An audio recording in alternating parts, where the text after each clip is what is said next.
Zimbabwe, look around. So Wicknell's convoys don't just move cars, they move influence. Week after week, it's pastors, musicians, soccer heroes, even ushers rolling out of showrooms with keys in their hands. It looks like generosity, but behind the curtain, it's strategy. You don't saturate pulpits, playlists, and pitches by accident. Churches shape conscience, musicians shape mood, football unites every class. Capture those three arteries, and you're not just a businessman, you're a shadow power broker. But then came a different story. So Wicknell offered a Land Cruiser 300 and $250,000 in cash to Apostle Eunor Guti, widow of the late Archbishop Ezekiel Guti, and she said no.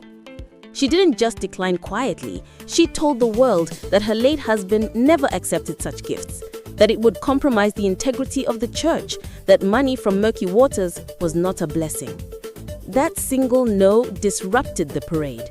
It reminded Zimbabwe that not everyone bows when the keys jingle. Her refusal is more than a personal stance. It's a moral checkpoint. Every pastor who took a Fortuna, every artist who smiled beside a new Prado now has to measure themselves against her standard. For Wicknell, it's a dent in the armor, proof that his gifting spree is not irresistible. For critics, it's ammunition, living evidence that the gifts are not harmless tokens, but weighted with expectation. Still, the game continues. For those who accept, hesitation grows. Will the public call them compromised? For Wicknell, the gifting remains counter-programming, a way to drown tender controversies with hallelujahs and choruses of gratitude.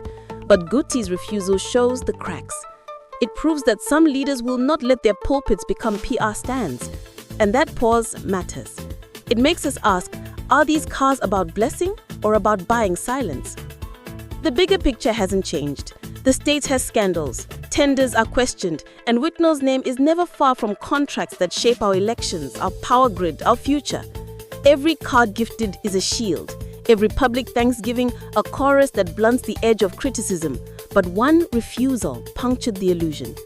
Eunor Guti showed that the deal is not compulsory, that dignity can be defended. So what do we see behind the scenes? We see a patron building a network of clients across the country's loudest platforms, and we see at least one matriarch standing firm against it. The game is influence, the pieces are people, the board is Zimbabwe itself.